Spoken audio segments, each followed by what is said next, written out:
അസ്സലാമു അലൈക്കും വറഹ്മത്തുള്ളാഹി വബറകാതുഹു. അൽഹംദുലില്ലാഹി വഹ്ദ വസ്സലാത്തു വസ്സലാമു അലാ മൻ ലാ നബിയ്യ ബഅദ. റഹീഖുൽ ഖുർആനിന്റെ 3-ാമത്തെ സെഷനിലെ 29-ാമത്തെ ക്ലാസ്സിൽ സൂറത്തുൽ ഗാശിയയിലെ 17 മുതൽ 20 വരെയുള്ള ആയത്തുകളാണ് നാം പഠിക്കുന്നത്. അഊദു ബില്ലാഹി മിനശ് ശൈത്വാനിർ റജീം. അഫലാ യൻദുറൂന ഇലൽ ഇബ്ലി കൈഫ ഖുലിഖത് വഇലസ് സമാഇ കൈഫ റുഫിഅത് وإلى الجبال كيف نصبت وإلى الأرض كيف سطحت أفلا ينظرون إلى الإبل كيف خلقت. എന്നാൽ അവർ ഒട്ടകത്തിലേക്ക് നോക്കുന്നില്ലേ, അതെങ്ങനെയാണ് സൃഷ്ടിക്കപ്പെട്ടിരിക്കുന്നത് എന്ന്. അഫലാ യൻദുറൂന, എന്നാൽ അവർ നോക്കുന്നില്ലേ, ഇലൽ ഇബിലി, ഒട്ടകത്തിലേക്ക്, കൈഫ, എങ്ങനെയാണ് അല്ലെങ്കിൽ എപ്രകാരമാണ്, ഖുലിഖത്, അത് സൃഷ്ടിക്കപ്പെട്ടിരിക്കുന്നത് എന്ന്. ഇബ്നു കസീർ റഹ്മഹുല്ലാ പറയുന്നു, വിശുദ്ധ ഖുർആനിലെ ഈ വചനത്തിലൂടെ അല്ലാഹു സുബ്ഹാനഹു വ തആല തന്റെ അടിമകളോട് അല്ലാഹു സുബ്ഹാനഹു വ തആല സൃഷ്ടിച്ചു വെച്ച അല്ലാഹുവിന്റെ കഴിവുകളും അല്ലാഹുവിന്റെ മഹത്വവുമെല്ലാം പ്രകടമാക്കുന്ന വലിയ വലിയ സൃഷ്ടികളിലേക്ക് നോക്കുവാനും അതിലൂടെ തന്റെ രക്ഷിതാവിനെ കണ്ടെത്തുവാനുമാണ് ആവശ്യപ്പെടുന്നത്. പ്രത്യേകിച്ച് അല്ലാഹു സുബ്ഹാനഹു വ തആല ഇവിടെ ഈ ആയത്തിലൂടെ ആരംഭിക്കുന്നത് തന്നെ ഇബിലിലേക്ക് നോക്കുവാൻ, ഒട്ടകത്തിലേക്ക് നോക്കുവാൻ പറഞ്ഞിട്ടാണ്. അതിന്റെ പ്രത്യേകത എന്താണെന്ന് വെച്ചാൽ ഫഇന്നഹാ ഖൽഖുൻ അജീബുൻ, അതൊരു അത്ഭുതകരമായ സൃഷ്ടി തന്നെയാണ്. വതർകീബുഹാ ഗരീബുൻ, മറ്റുള്ള സൃഷ്ടിജാലങ്ങളിൽ നിന്നും തീർത്തും അതിന്റെ സ്ട്രക്ചർ, അതിനെ റബ്ബ് സുബ്ഹാനഹു വ തആല സൃഷ്ടിച്ചിട്ടുള്ള രൂപം, അത് തീർത്തും വേറെ രൂപത്തിൽ തന്നെയാണ്. ഫഇന്നഹാ ഫീ ഗായത്തിൽ ഖുവ്വതി വശിദ്ദ, അതേപോലെ തന്നെ അതിന്റെ ആരോഗ്യവും അതിന്റെ ബലവും മറ്റുള്ള സൃഷ്ടികൾക്കില്ലാത്ത രീതിയിൽ തന്നെയാണ് റബ്ബ് സുബ്ഹാനഹു വ തആല സംവിധാനിച്ചിട്ടുള്ളത്. അതേപോലെ തന്നെ വഹിയ മഅ ദാലിക തലീനു ലിൽ ഹംലി സഖീൽ, ഏറെ ഭാരമുള്ള വസ്തുക്കൾ വഹിക്കുവാൻ ഈ ഒട്ടകം പ്രാപ്തരാണ്. വതൻഖാദു ലിൽ ഖായിദിൽ ദഈഫ്, ദുർബലരായ നേതാവ് അതിനെ വഹിച്ചു കൊണ്ടുപോവുകയും ചെയ്യുന്നുണ്ട്. അഥവാ മനുഷ്യൻ ഈ ഒട്ടകത്തെ സംബന്ധിച്ച് എത്രയോ ദുർബലനാണ്, എത്രയോ ബലഹീനനാണ്. എന്നിട്ടും ഈ ബലഹീനനായ, ഈ ദുർബലനായ ഈ മനുഷ്യൻ ഈ മൃഗത്തെ വഹിച്ചു കൊണ്ടുപോകുന്നുണ്ട് എന്നതാണ്. അതേപോലെ തന്നെ മനുഷ്യനെ സംബന്ധിച്ചിടത്തോളം അത് ഭക്ഷണമാണ്. വയുൻതഫഉ ബിവബരിഹ, അതിന്റെ തൊലിയിൽ അല്ലാഹു സുബ്ഹാനഹു വ തആല മനുഷ്യർക്ക് ഉപകാരം വെച്ചു കൊടുത്തിട്ടുണ്ട്. വയുശ്റബു ലബനുഹ, അതിന്റെ പാല് കുടിക്കുവാൻ, പാനം ചെയ്യുവാൻ യോഗ്യമായ രീതിയിൽ റബ്ബ് സുബ്ഹാനഹു വ തആല സംവിധാനിക്കുകയും ചെയ്തിട്ടുണ്ട്. ചുരുക്കി പറഞ്ഞാൽ മനുഷ്യർക്ക് ഏറെ ഉപകാരമുള്ള രീതിയിലാണ് ഈ ഒട്ടകത്തെ അല്ലാഹു സുബ്ഹാനഹു വ തആല സംവിധാനിച്ചിട്ടുള്ളത് എന്നാണ്. മാത്രമല്ല, വിശുദ്ധ ഖുർആൻ അവതീർണമാകുന്ന ആ ഒരു കാലഘട്ടത്തിൽ അറബികൾ ഏറ്റവും അധികം ഉപയോഗിച്ചിരുന്ന ഒരു ജീവി കൂടിയായിരുന്നു ഒട്ടകം എന്നുള്ളത്. അവരുടെ യാത്രാ ആവശ്യങ്ങൾക്ക് വേണ്ടിയാണെങ്കിലും ശരി, അവരുടെ ജീവിതമാർഗം കണ്ടെത്തുന്നതിന് വേണ്ടിയും ഒക്കെ തന്നെ ഈ ഒട്ടകത്തെ അന്നത്തെ കാലത്ത് അറബികൾ കൂടുതൽ ഉപയോഗിച്ചിരുന്നതായി നമുക്ക് കാണാൻ കഴിയും. അതുകൊണ്ട് തന്നെയാണ് അറബികൾക്ക് ഏറ്റവും അധികം മനസ്സിലാകുന്ന ഭാഷയിൽ ഈ ഒട്ടകത്തെ സംബന്ധിച്ച് റബ്ബ് സുബ്ഹാനഹു വ തആല പ്രത്യേകം ഇവിടെ എടുത്തു പറഞ്ഞത്. ഇബ്നു ഉസൈമീൻ റഹ്മഹുല്ലാ പറയുന്നുണ്ട്, അഫലാ യൻദുറൂന ഇലൽ ഇബ്ലി കൈഫ ഖുലിഖത് എന്ന് പറഞ്ഞാൽ അതിന്റെ ആദ്യ ഭാഗത്ത് അല്ലാഹു സുബ്ഹാനഹു വ തആല പ്രതിപാദിച്ച ആ ഒരു രൂപം ഏറെ ശ്രദ്ധേയമാണ്. അഫലാ യൻദുറൂന, അവർ നോക്കുന്നില്ലേ എന്നാണ് അല്ലാഹു ചോദിച്ചിട്ടുള്ളത്. യഥാർത്ഥത്തിൽ ഈ ഒരു ചോദ്യം വഹാദൽ ഇസ്തിഫ്ഹാമു ലിത്തൗബീഹ്, ഒരു പേടിപ്പെടുത്തുന്ന രീതിയിലാണ് അവിടെ അല്ലാഹു സുബ്ഹാനഹു വ തആല പ്രയോഗിച്ചിട്ടുള്ളത്. കാരണം ഇന്നല്ലാഹ യുവബ്ബിഹു ഹഉലാഇ അല്ലദീന അൻകറു മാ അഖ്ബറല്ലാഹു ബിഹി അൻ യൗമിൽ ഖിയാമ വ അനിസ് സവാബി വൽ ഇഖാബ്, അഥവാ ഖിയാമത്ത് നാളിനെ സംബന്ധിച്ചും രക്ഷശിക്ഷയെ സംബന്ധിച്ചുമെല്ലാം റബ്ബ് സുബ്ഹാനഹു വ തആല ആ വ്യക്തികളോട് പറഞ്ഞപ്പോൾ, അറബികളോട് പറഞ്ഞപ്പോൾ അറബികൾ അതിനെ നിഷേധിക്കുകയാണ് ചെയ്തത്. അഥവാ പ്രവാചകൻ സല്ലല്ലാഹു അലൈഹി വസല്ലം തങ്ങളുടെ ആഗമനവുമായി ബന്ധപ്പെട്ടുകൊണ്ട് ആ പ്രവാചകൻ അവിടെയുള്ള ആളുകളോട് ലാ ഇലാഹ ഇല്ലല്ലാഹ് പറഞ്ഞപ്പോൾ, യൗമുൽ ഖിയാമയെ സംബന്ധിച്ച്, പരലോകത്തെ സംബന്ധിച്ച്, പുനർജീവിതത്തെ സംബന്ധിച്ചൊക്കെ പരാമർശിച്ചപ്പോൾ ആ പ്രവാചകനെ അറബികൾ നിഷേധിക്കുകയാണ് ചെയ്തത്. അപ്പോൾ ആ നിഷേധത്തെ എതിർത്തുകൊണ്ട്, അതിനെതിരായിക്കൊണ്ട് റബ്ബ് സുബ്ഹാനഹു വ തആല നടത്തുന്ന പ്രസ്താവന കൂടിയാണ് ഈ ചോദ്യശകലത്തിലൂടെ ഉന്നയിക്കപ്പെടുന്നത് എന്നാണ്. അപ്പോൾ തങ്ങൾക്ക് മുന്നിൽ അവർ അനുഭവിച്ചു കൊണ്ടിരിക്കുന്ന അവർ ജീവിതത്തിൽ അവർ ഉപയോഗിച്ചു കൊണ്ടിരിക്കുന്ന ഓരോ വസ്തുവിനെ കുറിച്ചും അവർ ആലോചിക്കട്ടെ. അത് ഏറ്റവും അധികം അവരുടെ ജീവിതത്തിൽ ഉപയോഗിക്കുന്ന ഈ ഒട്ടകത്തെക്കുറിച്ചും അവർ ആലോചിച്ചു കൊള്ളട്ടെ എന്നുള്ള രീതിയിലാണ് അല്ലാഹു സുബ്ഹാനഹു വ തആല അവരോട് ചോദിക്കുന്നത് എന്നാണ്. മാത്രമല്ല ഇവിടെ ഈ ഒട്ടകത്തെ സംബന്ധിച്ച് പ്രത്യേകം പറഞ്ഞത് അത് അവർ ഏറ്റവും അധികം ഉപയോഗിക്കുന്ന, അവരുടെ ജീവിതത്തിൽ അവർ ഒഴിച്ചുകൂടാൻ കഴിയാത്ത വിഭവമായി കൊണ്ട് ഉപയോഗിക്കുന്ന ഒട്ടകത്തെ സംബന്ധിച്ച് തന്നെ അവർ ആലോചിച്ചു കൊള്ളട്ടെ. ആ കാലഘട്ടത്തിൽ അവർ യാത്ര ചെയ്യാൻ വേണ്ടിയും അവർ പാല് കുടിക്കാൻ വേണ്ടിയും അവർ ഭക്ഷണം കഴിക്കാൻ വേണ്ടിയും ഒക്കെ ഉപയോഗിക്കുന്ന, അതിന്റെ തൊലിയടക്കം ഉപയോഗിക്കുന്ന ഈ ജീവിയെ സംബന്ധിച്ചൊന്ന് അവർ ആലോചിച്ചു കൊള്ളട്ടെ എന്നാണ്. അതൊരു ഭീമാകാരമായ ജീവി തന്നെയാണ്. കാരണം അതിന്റെ സൃഷ്ടിപ്പ് അത്രയും വ്യത്യസ്തമായി കൊണ്ടാണ് റബ്ബ് സുബ്ഹാനഹു വ തആല നിർവഹിച്ചിട്ടുള്ളത്. അതുകൊണ്ട് തന്നെ ആ ഒട്ടകത്തിലേക്ക് അവർ നോക്കിക്കൊള്ളട്ടെ. കൈഫ ഖുലിഖത്, അത് എങ്ങനെയാണ് സൃഷ്ടിക്കപ്പെട്ടിരിക്കുന്നത് എന്ന് അവർ ഒന്ന് മനസ്സിലാക്കിക്കൊള്ളട്ടെ. കൈഫ ഖലഖഹ അല്ലാഹു ബിഹാദൽ ജിസ്മിൽ കബീറിൽ മുതഹമ്മൽ, അഥവാ ഇത്രയും ഭാരമുള്ള വസ്തുക്കൾ വഹിക്കാൻ ഉതകും വിധത്തിൽ അതിന്റെ ശരീരത്തെ റബ്ബ് സുബ്ഹാനഹു വ തആല സംവിധാനിച്ചിരിക്കുന്നു. അതേപോലെ തന്നെ ഭീമാകാരമായുള്ള ശരീരപ്രകൃതം അള്ളാഹു അതിന് നൽകിയിരിക്കുന്നു. എത്രയോ ദൂരം ദീർഘമായി ഭക്ഷണവും പാനീയവും ഒന്നുമില്ലാതെ യാത്ര ചെയ്യുവാനുള്ള കഴിവ്, അതും ഭാരം വഹിച്ചുകൊണ്ട് മണലിലൂടെ, ചൂടുള്ള മണലിലൂടെ വെയിലും താണ്ടിക്കൊണ്ട് നടക്കുവാനുള്ള കഴിവ് റബ്ബ് സുബ്ഹാനഹു വ തആല ഈ ജീവിക്ക് നൽകിയിട്ടുണ്ട് എന്നത് അതിന്റെ ഏറ്റവും വലിയ വൈഭവം തന്നെയാണ്. അതേപോലെ തന്നെ ഭാരം വഹിക്കുന്ന മറ്റു ജീവജാലങ്ങളിൽ നിന്നും ഈ ഒട്ടകം എന്ന് പറയുന്ന ജീവിയെ വ്യത്യസ്തനാക്കുന്ന മറ്റൊരു ഘടകം എന്താണെന്ന് വെച്ചാൽ, അത് മുട്ടുകുത്തി കിടക്കുന്ന അവസ്ഥയിൽ അതിന്റെ പുറത്ത് ഭാരം വെച്ചു കൊടുത്തു കഴിഞ്ഞാൽ ആ രീതിയിൽ തന്നെ അതിന് എഴുന്നേൽക്കാൻ കഴിയുന്നു എന്നതാണ്. ബാക്കിയുള്ള ജീവികളെ സംബന്ധിച്ചിടത്തോളം മുട്ടുകുത്തിയിട്ടുള്ള അവസ്ഥയിൽ അതിന്റെ പുറത്ത് വസ്തുക്കൾ വെക്കാൻ കഴിയില്ല, പിന്നെ അതിന് എഴുന്നേൽക്കാൻ കഴിയില്ല. എന്നാൽ ഒട്ടകത്തെ സംബന്ധിച്ച് അങ്ങനെയല്ല.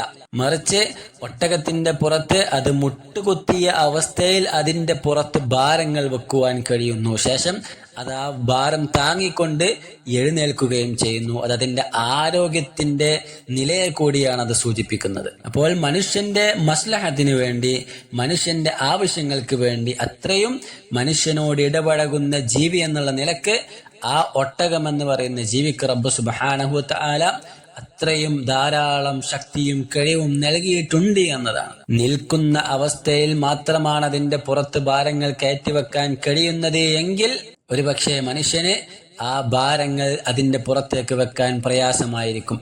അതുകൊണ്ട് തന്നെ അതിനെല്ലാം സൗകര്യമാകും വിധത്തിൽ റബ്ബ് സുബ്ഹാനഹു വ തആല ആ ജീവിയെ അത്രയും ശക്തിയും പവറുമുള്ള ജീവിയാക്കിക്കൊണ്ട് അള്ളാഹു സൃഷ്ടിച്ചിട്ടുണ്ട് എന്നുള്ളതാണ്. അതുകൊണ്ടൊക്കെ തന്നെയാണ് സൂറത്ത് യാസീനിലൂടെ അല്ലാഹു സുബ്ഹാനഹു വ തആല പറഞ്ഞത്, വലഹും ഫീഹാ മനാഫിഉ വമശാരിബു അഫലാ യശ്കുറൂൻ. അതെ, നിങ്ങൾക്ക് ഒട്ടകത്തിൽ ധാരാളം ഉപകാരങ്ങളും മറ്റുമുണ്ട്, നിങ്ങൾ ചിന്തിക്കുന്നില്ലേ എന്ന്. അപ്പോൾ ആ ഒട്ടകത്തെ സംബന്ധിച്ച് മനുഷ്യൻ ചിന്തിക്കുകയാണെങ്കിൽ തീർച്ചയായും ധാരാളം ഉപകാരങ്ങൾ റബ്ബ് സുബ്ഹാനഹു വ തആല മനുഷ്യർക്ക് വേണ്ടി അതിൽ ഏർപ്പെടുത്തിയിട്ടുണ്ട് എന്ന് നമുക്ക് കാണാൻ കഴിയും. ആ ജീവിയുമായി അടുത്തിടപഴകുന്ന, അതിനെ മേച്ചു നടക്കുന്ന ആളുകളെ സംബന്ധിച്ച് അതിനെ സംബന്ധിച്ച് ധാരാളം അറിയാൻ കഴിവുണ്ടായിരിക്കാം. എന്തായാലും മറ്റുള്ള ജീവജാലങ്ങളെക്കാൾ അപ്പുറം റബ്ബ് സുബ്ഹാനഹു വ തആല ഒട്ടകത്തിന് ചില പ്രത്യേകതകൾ നൽകിയിട്ടുണ്ട് എന്നും, അതുകൊണ്ട് തന്നെയാണ് ഇവിടെ ഈ ഒരു സന്ദർഭത്തിൽ ആദ്യമായി അള്ളാഹുവിന്റെ സൃഷ്ടികളിലേക്ക് നോക്കുവാൻ വേണ്ടി പറഞ്ഞപ്പോൾ ഒട്ടകത്തെ അല്ലാഹു സുബ്ഹാനഹു വ തആല പ്രതിപാദിച്ചത് എന്നും നമുക്ക് മനസ്സിലാക്കാം. ശേഷം അടുത്തതായിക്കൊണ്ട് 18-ാമത്തെ വചനത്തിലൂടെ അല്ലാഹു പറയുന്നത്, വഇലസ് സമാഇ കൈഫ റുഫിഅത്, ആകാശത്തിലേക്ക് നോക്കുന്നില്ലേ, അതെങ്ങനെയാണ് ഉയർത്തപ്പെട്ടിരിക്കുന്നത് എന്ന്. വഇലസ് സമാ, ആകാശത്തിലേക്ക് നോക്കുന്നില്ലേ, അഥവാ കഴിഞ്ഞ വചനത്തിലേക്ക് ബന്ധപ്പെടുത്തിക്കൊണ്ടാണ് ഈ വചനത്തിന് അർത്ഥം നൽകേണ്ടത്. അഫലാ യൻദുറൂന, അവർ നോക്കുന്നില്ലേ എന്ന ആ ഒരു ഭാഗത്തേക്കാണ് ഈ വചനത്തെയും ബന്ധിപ്പിക്കേണ്ടത്. അപ്പൊ അർത്ഥം പറയുമ്പോൾ അഫലാ യൻദുറൂന ഇലസ് സമാഇ കൈഫ റുഫിഅത് എന്നാണ് അർത്ഥം മനസ്സിലാക്കേണ്ടത്. അഥവാ ആ ആകാശത്തേക്ക് നോക്കുന്നില്ലേ, കൈഫ എങ്ങനെയാണ്, റുഫിഅത് അത് ഉയർത്തപ്പെട്ടിരിക്കുന്നത് എന്ന്. ആകാശത്തെ അല്ലാഹു സുബ്ഹാനഹു വ തആല എത്രയോ ഉയരങ്ങളിലാണ് സംവിധാനിച്ചിട്ടുള്ളത്. അത് അത്രയും ഉയർത്തപ്പെട്ടിരിക്കുന്നത് ഫീഹാ മിനൻ നുജൂമി വശംസി വൽ ഖമർ വഗൈരി ഹാദാ മിനൽ ആയാത്തിൽ അദീമ, അഥവാ റബ്ബ് സുബ്ഹാനഹു വ തആലയുടെ ദൃഷ്ടാന്തങ്ങളായ അല്ലാഹുവിന്റെ സൃഷ്ടികളായ ഗോളങ്ങളും നക്ഷത്രങ്ങളും ചന്ദ്രനും എല്ലാം തന്നെ അടങ്ങിയിട്ടുള്ള ആ ആകാശത്തെ റബ്ബ് സുബ്ഹാനഹു വ തആല അത്രയും ഉയരത്തിലേക്ക് സജ്ജീകരിച്ചിരിക്കുന്നു. ആ ആകാശത്തിൽ റബ്ബ് സുബ്ഹാനഹു വ തആല ഒരുക്കിയിരിക്കുന്ന അള്ളാഹുവിന്റെ സൃഷ്ടി വൈഭവങ്ങൾ അത് വളരെ കുറച്ച് മാത്രമേ മനുഷ്യൻ അറിയുന്നുള്ളൂ. അതിനെ സംബന്ധിച്ച് പോലും വ്യക്തമായി ആഴത്തിൽ മനസ്സിലാക്കുവാൻ മനുഷ്യന് കഴിയുന്നില്ല. അതിനേക്കാൾ അപ്പുറം റബ്ബ് സുബ്ഹാനഹു വ തആല അതിൽ സൃഷ്ടിച്ചു വെച്ചിട്ടുണ്ട്. അള്ളാഹുവിന്റെ സൃഷ്ടി വൈഭവങ്ങൾ അത്രയും വിശാലമാണ് എന്ന് ഈ വചനം നമ്മെ ഓർമ്മപ്പെടുത്തുന്നുണ്ട്. അപ്പോൾ കേവലം മനുഷ്യൻ കണ്ടതും അറിഞ്ഞതും മനസ്സിലാക്കിയതും മാത്രമല്ല, അതിലപ്പുറവും ആകാശ ലോകത്ത് മനുഷ്യന് അറിയുവാൻ കിടക്കുന്നുണ്ട് എന്നുള്ളത് യാഥാർത്ഥ്യമാണ്. വിശുദ്ധ ഖുർആൻ അവതരിപ്പിക്കപ്പെടുന്ന ആ ഒരു സന്ദർഭത്തിൽ മനുഷ്യൻ അറിഞ്ഞതിനേക്കാൾ എത്രയോ ആഴത്തിൽ ഇന്നുള്ള മനുഷ്യർക്ക് അറിയുവാനും മനസ്സിലാക്കുവാനും കഴിഞ്ഞിട്ടുണ്ട്. എന്നാൽ ഇനിയും കാലം മുന്നോട്ട് പോകുമ്പോൾ അതിനപ്പുറവും ഇനിയും ധാരാളം സൃഷ്ടി വൈഭവങ്ങൾ റബ്ബ് സുബ്ഹാനഹു വ തആല സൃഷ്ടിച്ചു വെച്ച അള്ളാഹുവിന്റെ അപാരമായ കഴിവും ശക്തിയുമെല്ലാം ബോധ്യപ്പെടുന്ന രീതിയിൽ അത്രയും ആഴത്തിലുള്ള കാര്യങ്ങൾ കണ്ടെത്തുവാനും മനസ്സിലാക്കുവാനുമുള്ള ശേഷി മനുഷ്യന് ലഭിക്കും. എന്നാലും ശരി, അവിടെയും ഒരിക്കലും തന്നെ അള്ളാഹുവിന്റെ കഴിവുകൾ അത് പൂർണ്ണമായി മനുഷ്യന് കണ്ടെത്തുവാൻ സാധിക്കുകയില്ല എന്നുള്ളത് യാഥാർത്ഥ്യമാണ്. അതിന്റെ അപ്പുറവും വീണ്ടും ധാരാളം അദൃശ്യമായുള്ള കാര്യങ്ങൾ, മനുഷ്യർക്ക് കണ്ടെത്താൻ കഴിയാത്ത വിധത്തിലുള്ള കാര്യങ്ങൾ അല്ലാഹു സുബ്ഹാനഹു വ തആല ഈ ലോകത്ത് സജ്ജീകരിച്ചിട്ടുണ്ട് എന്ന് നാം അതിലൂടെ മനസ്സിലാക്കുക. അല്ലാഹു സുബ്ഹാനഹു വ തആലയുടെ ആകാശത്തെ സംബന്ധിച്ച് പറഞ്ഞത് കൈഫ റുഫിഅത്, അത് എങ്ങനെയാണ് ഉയർത്തപ്പെട്ടിരിക്കുന്നത് എന്ന് മനുഷ്യർ നോക്കുന്നില്ലേ എന്നാണ്. അഥവാ എങ്ങനെ ഉയർത്തപ്പെട്ടിരിക്കുന്നു, അത്രയും ഉയരത്തിലാണ് ആകാശത്തെ റബ്ബ് സുബ്ഹാനഹു വ തആല സംവിധാനിച്ചിട്ടുള്ളത്. അതിനെ ഉയർത്തപ്പെട്ടിരിക്കുന്നു എന്ന് പറയുമ്പോൾ ഫലൈസ ലഹ അമദുൻ, അതിനൊരു തൂണോ ഒരു താങ്ങോ ഒന്നും തന്നെ ഇല്ലാത്ത വിധം അത് അത്രയും ഉയർത്തപ്പെട്ടിരിക്കുന്നു എന്നാണ്. പൊതുവെ ഏതൊരു മേൽക്കൂരയാണെങ്കിലും ഒന്നോ രണ്ടോ തൂണുകൾ നിർബന്ധമായും ഉണ്ടായിരിക്കണം. എന്നാൽ ആകാശത്തെ സംബന്ധിച്ചിടത്തോളം ഒരു തൂണും ഒരു താങ്ങും ഒന്നും തന്നെ ഇല്ലാത്ത വിധം അത്രയും അല്ലാഹു സുബ്ഹാനഹു വ തആല അതിനെ ഉയർത്തിയിരിക്കുന്നു എന്നാണ്. വിശുദ്ധ ഖുർആനിലെ സൂറത്തു റഅദിലൂടെ നമുക്ക് കാണാം, അല്ലാഹുല്ലദീ റഫഅ അസ്സമാവാതി ബിഗൈരി അമദിൻ തറൗനഹാ, അല്ലാഹു സുബ്ഹാനഹു വ തആലയാണ് ആകാശങ്ങളെ ഉയർത്തിയവൻ. ബിഗൈരി അമദിൻ തറൗനഹാ, നിങ്ങൾക്ക് കാണാവുന്ന രീതിയിൽ ഒരു താങ്ങും തന്നെ അതിനില്ല എന്നുള്ളതാണ്. അപ്പോൾ ഒരു താങ്ങും ഒരു തൂണും ഇല്ലാത്ത വിധം റബ്ബ് സുബ്ഹാനഹു വ തആല ആകാശത്തെ അത്രയും ഉയരത്തിലേക്ക് ഉയർത്തിയിരിക്കുന്നു എന്നുള്ളതാണ്. അത് മനുഷ്യനെ സംബന്ധിച്ചിടത്തോളം ധാരാളമായി തന്റെ സൃഷ്ടാവിലേക്ക് മടങ്ങുവാൻ ഉതകും വിധത്തിൽ ചിന്തകൾ ഉയർത്തുവാൻ കഴിയുന്ന ഒരു കാര്യം തന്നെയാണ്. ശേഷം അല്ലാഹു സുബ്ഹാനഹു വ തആല വീണ്ടും പറയുന്നത് വഇലൽ ജിബാലി കൈഫ നുസിബത്, പർവ്വതങ്ങളിലേക്ക് അവർ നോക്കുന്നില്ലേ, അത് എങ്ങനെയാണ് നാട്ടിവെക്കപ്പെട്ടിരിക്കുന്നത് എന്ന്. വഇലൽ ജിബാൽ, ആ മലകളിലേക്ക് നോക്കുന്നില്ലേ, പർവ്വതങ്ങളിലേക്ക് നോക്കുന്നില്ലേ. കൈഫ, എങ്ങനെയാണ്, നുസിബത്ത്, അത് നാട്ടി നിർത്തപ്പെട്ടിരിക്കുന്നത് അല്ലെങ്കിൽ സ്ഥാപിക്കപ്പെട്ടിരിക്കുന്നത്. മൂന്നാമതായി അല്ലാഹു സുബ്ഹാനഹു വ തആല പറഞ്ഞ കാര്യം പർവ്വതങ്ങളെ സംബന്ധിച്ചാണ്. അഥവാ പർവ്വതങ്ങൾ മനുഷ്യർ എന്നും അത്ഭുതത്തോടു കൂടി നോക്കിക്കാണുന്ന ഒരു സൃഷ്ടിയാണ്. അഥവാ എങ്ങനെയാണ് അത് അത്രയും ഭീമാകാരമായ രീതിയിൽ റബ്ബ് സുബ്ഹാനഹു വ തആല അതിനെ സംവിധാനിച്ചിരിക്കുന്നത് എന്ന് നമുക്ക് കാണുവാൻ കഴിയും. ഭൂമിയുടെ ഓരോ ഭാഗങ്ങളിലായിക്കൊണ്ട് റബ്ബ് സുബ്ഹാനഹു വ തആല അത് താഴോട്ട് പതിച്ച് വീഴാത്ത രീതിയിൽ അതിനെ സജ്ജീകരിച്ചിരിക്കുകയാണ്. പർവ്വതങ്ങളെ അല്ലാഹു സുബ്ഹാനഹു വ തആല ഭൂമിയുടെ ആണികളായിക്കൊണ്ടാണ് ഏർപ്പെടുത്തിയിട്ടുള്ളത്. യഥാർത്ഥത്തിൽ പുറമേക്ക് കാണുന്നതിനേക്കാൾ എത്രയോ ആഴത്തിൽ റബ്ബ് സുബ്ഹാനഹു വ തആല അതിന്റെ താഴ്ഭാഗം ഭൂമിയിലേക്ക് ആഴ്ത്തിയിറക്കിയിട്ടുണ്ട് എന്നുള്ളതാണ്. ആ പർവ്വതങ്ങളെ ഇളകിപ്പോകാത്ത രീതിയിൽ, അത് സഞ്ചരിക്കാത്ത രീതിയിൽ അത്രയും താങ്ങും തണലുമായിക്കൊണ്ട് ഭൂമിക്ക് സംരക്ഷണമായിക്കൊണ്ട് റബ്ബ് സുബ്ഹാനഹു വ തആല അതിനെ ഏർപ്പെടുത്തിയിരിക്കുന്നു. അതതിന്റെ സ്ഥാനങ്ങളിൽ നിന്നും ചലിക്കുകയില്ല. അത് ഭൂമിക്ക് താങ്ങായിക്കൊണ്ട് എപ്പോഴും നിലനിൽക്കുകയും ചെയ്യും.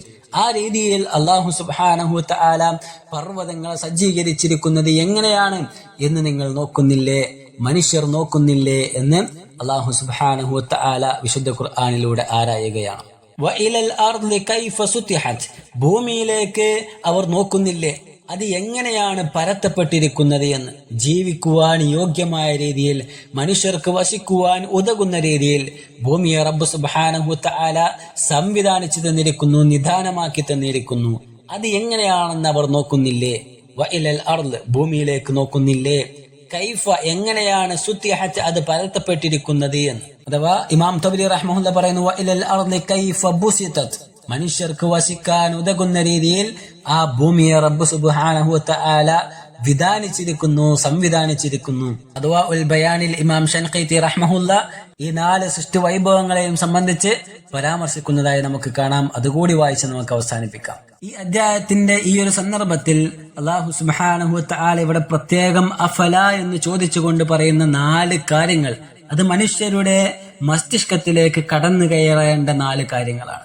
മനുഷ്യന്റെ ചിന്തയെ പിടിച്ചു കുലുക്കുന്ന രീതിയിൽ, മനുഷ്യന്റെ ഹൃദയങ്ങൾക്ക് വിറയലുണ്ടാകുന്ന രീതിയിൽ മനുഷ്യനെ പിടിച്ചു കുലുക്കേണ്ട 4 കാര്യങ്ങളാണ്. ആ 4 കാര്യങ്ങൾ അവരുടെ വിശ്വാസത്തെ ഊട്ടിയുറപ്പിക്കാൻ കഴിയുന്ന രീതിയിലുള്ള 4 കാര്യങ്ങളാണ്. ലിമാ ഫീഹാ മിൻ അദീമി ദലായിലി അലൽ ഖുദ്റ. കാരണം ആ 4 കാര്യങ്ങൾ അല്ലാഹു സുബ്ഹാനഹു വതആലയുടെ സൃഷ്ടി വൈഭവങ്ങളിൽ മനുഷ്യൻ കാണുന്ന ഏറ്റവും പ്രധാനമായ 4 കാര്യങ്ങളാണ്. വഅലൽ ബഅസ്, മനുഷ്യന്റെ പുനർജീവിതത്തിന് അല്ലാഹു സുബ്ഹാനഹു വതആല കഴിവുള്ളവനാണ് എന്ന് മനുഷ്യന് ബോധ്യപ്പെടുത്താൻ ഉതകുന്ന രീതിയിലുള്ള 4 പ്രധാനപ്പെട്ട കാര്യങ്ങളാണ്. സുമ്മൽ ഇഖ്റാറു ലില്ലാഹി തആല ബിൽ വഹ്ദാനിയത്തി വൽ ഉലൂഹിയ. അതേപോലെ തന്നെ ഈ സൃഷ്ടികളെയെല്ലാം സൃഷ്ടിച്ച് പരിപാലിച്ചു കൊണ്ടിരിക്കുന്ന രക്ഷിതാവ്, ആ രക്ഷിതാവിന് തന്നെയാണ് ആരാധനകൾ അർപ്പിക്കേണ്ടത്, അവനിൽ മറ്റൊരാളെയും പങ്കു ചേർക്കേണ്ടതില്ല എന്ന് മനുഷ്യന് ബോധ്യമാകുന്ന 4 കാര്യങ്ങളാണ്. നതീജതൻ ലിഇസ്ബാതി റുബൂബിയതിഹി തആല ലിജമീഇ ഖൽഖിഹി. ഈ സൃഷ്ടി വൈഭവങ്ങളെയെല്ലാം കൊണ്ടു നടക്കുന്ന, അതിനെയെല്ലാം സൃഷ്ടിച്ച് പരിപാലിച്ചു കൊണ്ടിരിക്കുന്ന ആ രക്ഷിതാവ് തന്നെയാണ് റബ്ബ്, അതിന് തുല്യനായി മറ്റൊരാളും ഇല്ല എന്ന് അവന്റെ മനസ്സിൽ ഊട്ടിയുറപ്പിക്കാൻ കഴിയുന്ന രീതിയിലുള്ള 4 കാര്യങ്ങൾ തന്നെയാണ് എന്നാണ്. ആ 4 കാര്യങ്ങളിലേക്ക് ഒരു മനുഷ്യൻ ആത്മാർത്ഥമായിക്കൊണ്ട്, നിഷ്പക്ഷമായിക്കൊണ്ട് അവൻ അതിലേക്ക് തിരിയുകയാണെങ്കിൽ, അതിനെ സംബന്ധിച്ച് ഉറ്റാലോചിക്കുകയാണെങ്കിൽ തീർച്ചയായും തന്റെ റബ്ബിനെ അംഗീകരിക്കുവാൻ അവന് കഴിയുമെന്നുള്ളതാണ്. ഒന്നാമത്തേത് അല്ലാഹു സുബ്ഹാനഹു വതആല പറഞ്ഞത് ഖൽഖുൽ ഇബ്ലാണ്, അഥവാ ഒട്ടകത്തിന്റെ സൃഷ്ടിപ്പാണ്. രണ്ടാമത്തേത് നസ്ബുൽ ജിബാൽ, പർവ്വതങ്ങളെ റബ്ബ് സുബ്ഹാനഹു വതആല നാട്ടി നിർത്തിയ കാര്യമാണ്. മൂന്നാമത്തേത് റഫ്ഉസ് സമാ, ആകാശങ്ങളെ അല്ലാഹു സുബ്ഹാനഹു വതആല ഉയർത്തിയ കാര്യമാണ്. നാലാമത്തേത് തസ്ബീഹുൽ അർള്, അഥവാ ഭൂമിയെ നിരപ്പാക്കി വാസയോഗ്യമാക്കി തന്നു എന്നുള്ള കാര്യമാണ്. ഈ 4 പ്രധാനമായുള്ള കാര്യങ്ങളിലേക്ക് നോക്കിക്കഴിഞ്ഞാൽ തീർച്ചയായും മനുഷ്യന് തന്റെ രക്ഷിതാവിനെ കണ്ടെത്താൻ കഴിയും. യഥാർത്ഥത്തിൽ ഈ 4 കാര്യങ്ങളിലേക്ക് എങ്ങനെയാണ് മനുഷ്യൻ നോക്കേണ്ടത്? അതിനെ സൃഷ്ടിച്ചത് എങ്ങനെയാണെന്ന് മനുഷ്യൻ അറിയില്ലല്ലോ, പിന്നെ എങ്ങനെ മനുഷ്യന് നോക്കാൻ കഴിയും? അല്ലാഹു സുബ്ഹാനഹു വതആല തന്നെ സൂറത്തുൽ കഹ്ഫിലൂടെ പറഞ്ഞു, മാ അശ്ഹതുഹും ഖൽഖസ് സമാവാതി വൽ അർള്. ആകാശഭൂമികളെ സൃഷ്ടിക്കുന്ന കാര്യത്തിൽ നാം അവരെ ആരെയും സാക്ഷി നിർത്തിയിട്ടില്ല എന്ന്. فكيف يوجه السؤال إليهم للنظر إلى الكيفية وهي شيء لم يشهدوه. അഥവാ സൃഷ്ടിപ്പ് എങ്ങനെയാണെന്ന് കാണാത്ത ഈ വസ്തുക്കളെ സംബന്ധിച്ച് ചിന്തിക്കുവാൻ മനുഷ്യൻക്ക് എങ്ങനെ കഴിയുമെന്ന് ചോദിച്ചാൽ വൽ ജവാബു, അതിന് നമ്മൾ ഉത്തരം നൽകേണ്ടത് ഹുവ അന്നഹു ബിത്തഅമ്മുൽ ഫീ നതാഇജ് ഖൽഖിൽ ഇബ്ൽ. അഥവാ ഓരോ കാര്യങ്ങളും എടുത്തു നോക്കുകയാണെങ്കിൽ ആ 4 സൃഷ്ടി വൈഭവങ്ങളെ സംബന്ധിച്ചും മനുഷ്യൻ ആലോചിക്കേണ്ടത് അതിലൂടെ ലഭിക്കുന്ന റിസൾട്ടുകളെയാണ്, നതീജകളെയാണ്. ആ നതീജകളിലൂടെ തന്റെ രക്ഷിതാവിനെ കണ്ടെത്തുകയാണ് ചെയ്യേണ്ടത്. വഇല്ലം യഅലമു അൽ കൈഫ്, അത് എങ്ങനെയാണ് സൃഷ്ടിച്ചത് എന്ന് അവൻ അറിയുന്നില്ല എങ്കിലും അവൻ ആലോചിക്കേണ്ടത് ആ സൃഷ്ടി വൈഭവങ്ങളിലൂടെ ലഭിക്കുന്ന റിസൾട്ടുകളെ സംബന്ധിച്ചാണ്. ആ റിസൾട്ട് റബ്ബ് സുബ്ഹാനഹു വതആല എത്രത്തോളം മനുഷ്യർക്ക് ഉപകാരമാകും രീതിയിൽ അത് ഉപകാരപ്പെടുത്തി തന്നിട്ടുണ്ട് എന്നുമാണ് മനുഷ്യൻ ചിന്തിക്കേണ്ടത് എന്നാണ്. അപ്പോൾ ഈ സൃഷ്ടി വൈഭവങ്ങളുടെ മുന്നിൽ മനുഷ്യൻ ചെന്ന് നിൽക്കുമ്പോൾ ഇത് എങ്ങനെ സൃഷ്ടിച്ചു എന്ന് മനുഷ്യന് ചിന്തിക്കാൻ കഴിയാത്ത രീതിയിൽ അതിന്റെ സൃഷ്ടാവ് റബ്ബ് സുബ്ഹാനഹു വതആല അതിനെ സൃഷ്ടിച്ചിട്ടുണ്ട് എങ്കിൽ ആ സൃഷ്ടാവ് അത്രയും മഹോന്നതനാണ്, അത്രയും കഴിവുള്ളവനാണ് എന്ന് ചിന്തിക്കുവാൻ മനുഷ്യന് കഴിയുമെന്നതാണ്. ഏതൊരു വസ്തുവിന്റെ സൃഷ്ടിപ്പാണെങ്കിലും അവിടെ ഒന്നിലും തന്നെ മനുഷ്യനെ റബ്ബ് സുബ്ഹാനഹു വതആല സാക്ഷികളാക്കിയിട്ടില്ല എന്നുള്ളതാണ്. അതുകൊണ്ടാണ് ഖലീലുല്ലാഹി ഇബ്രാഹിം അലൈഹിസ്സലാത്തു വസ്സലാം അല്ലാഹു സുബ്ഹാനഹു വതആലയോട് മരിച്ചവരെ എങ്ങനെ പുനർജീവിപ്പിക്കുന്നു എന്ന് ചോദിച്ചപ്പോൾ അല്ലാഹു സുബ്ഹാനഹു വതആല ഒരു ഉദാഹരണത്തിലൂടെ ഇബ്രാഹിം നബി അലൈഹി സ്വലാത്തു വസ്സലാമിന് അത് ബോധ്യപ്പെടുത്തി കൊടുത്തത്. എന്താണ് അവിടെ അല്ലാഹു ചെയ്തത്? അൻ അറാഹു തുയൂറ തതീർ, അഥവാ പറക്കുന്ന ഒരു പക്ഷിയെ, ജീവനുള്ള ഒരു പക്ഷിയെ പിടികൂടുവാൻ പറഞ്ഞു. എന്നിട്ട് അതിനെ അറുത്ത് അതിനെ 2 കഷ്ണമാക്കി വിച്ഛേദിച്ച് 2 പർവ്വതങ്ങളിലായിക്കൊണ്ട് ഉപേക്ഷിക്കുവാനും പറഞ്ഞു. എന്നിട്ട് ശേഷം ആ 2 പർവ്വതങ്ങളിൽ നിന്നും അല്ലാഹു സുബ്ഹാനഹു വ തആല പക്ഷിയെ ഉയർത്തെഴുന്നേൽപ്പിക്കുകയും ചെയ്തു. എന്നാൽ അവിടെ കൈഫിയത്ത് കാണിച്ചു കൊടുത്തില്ല. അത് എങ്ങനെയാണ് ഉയർത്തെഴുന്നേൽപ്പിച്ചത് എന്ന കാര്യം അല്ലാഹു സുബ്ഹാനഹു വ തആല ഇബ്രാഹിം നബി അലൈഹി സ്വലാത്തു വസ്സലാമിന് ബോധ്യപ്പെടുത്തി കൊടുത്തിട്ടില്ല, കാണിച്ചു കൊടുത്തിട്ടില്ല. അതിന്റെ കാരണം എന്താണെന്ന് വെച്ചാൽ, ഒരിക്കലും തന്നെ മനുഷ്യന് അല്ലാഹു സുബ്ഹാനഹു വ തആല അത് മനസ്സിലാക്കുവാനോ തിരിച്ചറിയുവാനോ ഉൾക്കൊള്ളുവാനോ ഉള്ള കഴിവ് അല്ലാഹു മനുഷ്യൻക്ക് നൽകിയിട്ടില്ല. ഈ ഭൗതിക ലോകത്ത് അല്ലാഹു നൽകിയിട്ടില്ല എന്നതാണ്. എന്നാൽ അവിടെ മനുഷ്യന് ബോധ്യമാകുന്ന രീതിയിൽ, ഇബ്രാഹിം നബി അലൈഹി സ്വലാത്തു വസ്സലാമിന് ബോധ്യമാകുന്ന രീതിയിൽ ജീവനില്ലാത്ത ആ പക്ഷിക്ക് ജീവൻ നൽകി അത് ബോധ്യമാക്കി കൊടുത്തു എന്നുള്ളതാണ്. അതേപോലെ തന്നെ ഉസൈർ അലൈഹിസ്സലാത്തു വസ്സലാം ഒരു പട്ടണത്തിലൂടെ നടന്നു പോകുമ്പോൾ ഉസൈർ അലൈഹിസ്സലാത്തു വസ്സലാം ചോദിച്ചു, എങ്ങനെയാണ് മരണശേഷം വീണ്ടും പുനർജീവിപ്പിക്കപ്പെടുന്നത്? അത് അല്ലാഹു സുബ്ഹാനഹു വ തആല ഉസൈറിലൂടെ തന്നെ അലൈഹിസ്സലാത്തു വസ്സലാം അദ്ദേഹത്തിലൂടെ തന്നെ അത് അല്ലാഹു പ്രകടമാക്കി കാണിച്ചു കൊടുക്കുകയാണ്. അദ്ദേഹത്തെ കിടത്തി ഉറക്കുകയും അങ്ങനെ കാലങ്ങളോളം ഉറങ്ങുകയും ശേഷം തന്റെ യാത്രാമൃഗം പോലും അത് അസ്ഥിയായി മാറുന്ന രീതിയിൽ അത്രയും ദീർഘമായ കാലം ഉസൈർ അലൈഹിസ്സലാത്തു വസ്സലാമെ അല്ലാഹു സുബ്ഹാനഹു വ തആല ഉറക്കുകയും ആ കാര്യം അല്ലാഹു സുബ്ഹാനഹു വ തആല അദ്ദേഹത്തെ ബോധ്യപ്പെടുത്തി കൊടുക്കുകയും ചെയ്തു. അവിടെയും ഒരിക്കലും തന്നെ ഉസൈർ അലൈഹിസ്സലാത്തു വസ്സലാമിനെ അല്ലാഹു നേരിട്ട് കാണിച്ചു കൊടുത്തിട്ടില്ല എങ്ങനെയാണ് പുനർജീവിക്കപ്പെടുന്നത് എന്ന്. മറിച്ച് അത് അല്ലാഹു സുബ്ഹാനഹു വ തആല അദ്ദേഹത്തെ ബോധ്യപ്പെടുത്തി കൊടുക്കുകയാണ് ചെയ്തത്. അപ്പൊ ഏതൊരു സൃഷ്ടി വൈഭവത്തിലേക്ക് നോക്കുകയാണെങ്കിലും, ഈ വചനങ്ങളിലൂടെ പറഞ്ഞ ഈ 4 കാര്യങ്ങളിലേക്ക് നോക്കുകയാണെങ്കിലും ശരി, അതിലൂടെയെല്ലാം അല്ലാഹു സുബ്ഹാനഹു വ തആലയുടെ സൃഷ്ടി വൈഭവങ്ങളിലൂടെ മനുഷ്യന് ബോധ്യമാക്കിയെടുക്കാൻ കഴിയുന്ന രീതിയിലുള്ള കാര്യങ്ങളാണ് അവിടെയെല്ലാം പറഞ്ഞു വെക്കുന്നത്. അതല്ലാതെ ഒരിക്കലും തന്നെ ഒട്ടകങ്ങളുടെയും പർവ്വതത്തിന്റെയും ഭൂമിയുടെയും ആകാശങ്ങളുടെയും ഒന്നും സൃഷ്ടിപ്പ് നേരിട്ട് കാണുവാൻ മനുഷ്യന് അവസരമുണ്ടായിരിക്കുകയില്ല. മറിച്ച് ആ സൃഷ്ടി വൈഭവങ്ങളിലൂടെ തന്റെ രക്ഷിതാവിനെ കണ്ടെത്തുവാനാണ് മനുഷ്യൻ ശ്രമിക്കേണ്ടത് എന്നാണ്. ഈ രീതിയിൽ അള്ളാഹുവിന്റെ സൃഷ്ടി വൈഭവങ്ങളിലേക്ക് നോക്കിക്കൊണ്ട് അല്ലാഹു സുബ്ഹാനഹു വ തആലയെ കണ്ടെത്തുവാൻ കഴിയുന്നത് യഥാർത്ഥ വിശ്വാസികൾക്ക് മാത്രമായിരിക്കും. ആ നിഅമത്തുകൾ കാണുവാനും അതിലൂടെ രക്ഷിതാവിനെ കണ്ടെത്തുവാനും ആ രക്ഷിതാവിന് ആരാധനകൾ അർപ്പിച്ചുകൊണ്ട് ജീവിതം നയിക്കുവാനും ഓരോ മനുഷ്യർക്കും ഓരോ വിശ്വാസികൾക്കും കഴിയേണ്ടതുണ്ട്.